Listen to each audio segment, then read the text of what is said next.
کیا لوگ یہ خیال کیے ہوئے ہیں کہ صرف یہ کہنے سے کہ ہم ایمان لے آئے چھوڑ دیے جائیں گے اور ان کی آزمائش نہیں کی جائے گی؟ اور جو لوگ ان سے پہلے ہو چکے ہیں ہم نے ان کو بھی آزمایا تھا اور ان کو بھی آزمائیں گے، سو اللہ ان کو ضرور معلوم کرے گا جو اپنے ایمان میں سچے ہیں اور ان کو بھی جو جھوٹے ہیں۔ کیا وہ لوگ جو برے کام کرتے ہیں یہ سمجھے ہوئے ہیں کہ یہ ہمارے قابو سے نکل جائیں گے؟ جو فیصلہ یہ کرتے ہیں برا ہے۔ جو شخص اللہ کی ملاقات کی امید رکھتا ہو تو اللہ کا مقرر کیا ہوا وقت ضرور آنے والا ہے، اور وہ سننے والا ہے، جاننے والا ہے۔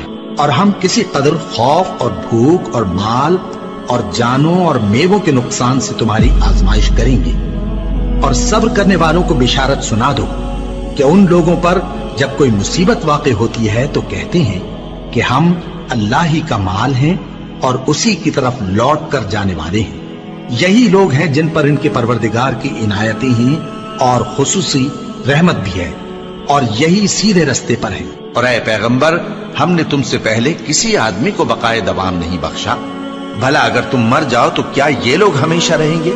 ہر شخص کو موت کا مزہ چکھنا ہے، اور ہم تم لوگوں کو سختی اور آسودگی میں آزمائش کے طور پر مبتلا کرتے ہیں، اور تم ہماری طرف ہی لوٹ کر آؤ گے۔ کوئی مصیبت زمین میں اور خود تم پر نہیں پڑتی مگر بیشتر اس کے کہ ہم اس کو پیدا کریں ایک کتاب میں لکھی ہوئی ہوتی ہے، اور یہ کام اللہ کو آسان ہے، تاکہ جو فائدہ تمہیں حاصل نہ ہو سکا اس کا غم نہ کھایا کرو، اور جو تم کو اس نے دیا ہو اس پر اترایا نہ کرو۔ اور اللہ کسی اترانے اور شیخی بگارنے والے کو دوست نہیں رکھتا۔ اور ہم نے تمہیں ایک دوسرے کے لیے آزمائش بنایا، کیا تم لوگ صبر کرو گے؟ اور تمہارا پروردگار تو دیکھنے والا ہے۔ اے اہل ایمان، تمہارے مال و جان میں تمہاری آزمائش ضرور کی جائے گی، اور تم اہل کتاب سے اور ان لوگوں سے جو مشرک ہیں بہت سی ایذا کی باتیں سنو گے، تو اگر صبر اور پرہیزگاری کرتے رہو گے تو یہ بڑی ہمت کے کام ہے۔ کیا یہ دیکھتے نہیں کہ یہ ہر سال 1 یا 2 بار بلا میں پھنسا دیے جاتے ہیں، پھر بھی توبہ نہیں کرتے اور نہ نصیحت حاصل کرتے ہیں؟ اور جو مصیبت تم پر واقع ہوتی ہے سو تمہارے اپنے کرتوتوں سے، اور وہ بہت سے گناہ تو معاف کر دیتا ہے۔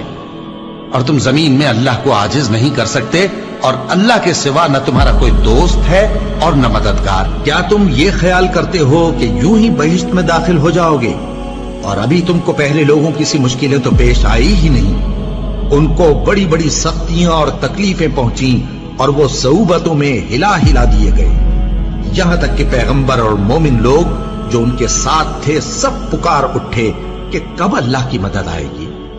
دیکھو، اللہ کی مدد ان قریب آیا چاہتی ہے۔ اللہ کسی شخص کو اس کی طاقت سے زیادہ کا ذمہ دار نہیں بناتا۔ اچھے کام کرے گا تو اس کو ان کا فائدہ ملے گا، برے کرے گا تو اسے ان کا نقصان پہنچے گا۔ اے پروردگار، اگر ہم سے بھول یا چوک ہو گئی ہو تو ہم سے مواخذہ نہ کیجو۔ اے پروردگار، ہم پر ایسا بوجھ نہ ڈالیو جیسا تو نے ہم سے پہلے لوگوں پر ڈالا تھا۔ اے پروردگار، جتنا بوجھ اٹھانے کی ہم میں طاقت نہیں اتنا بوجھ ہم پر نہ رکھیو، اور اے پروردگار ہمارے گناہوں سے درگزر کر اور ہمیں بخش دے اور ہم پر رحم فرما۔ تو ہی ہمارا مددگار ہے، سو ہم کو کافروں پر غالب کر۔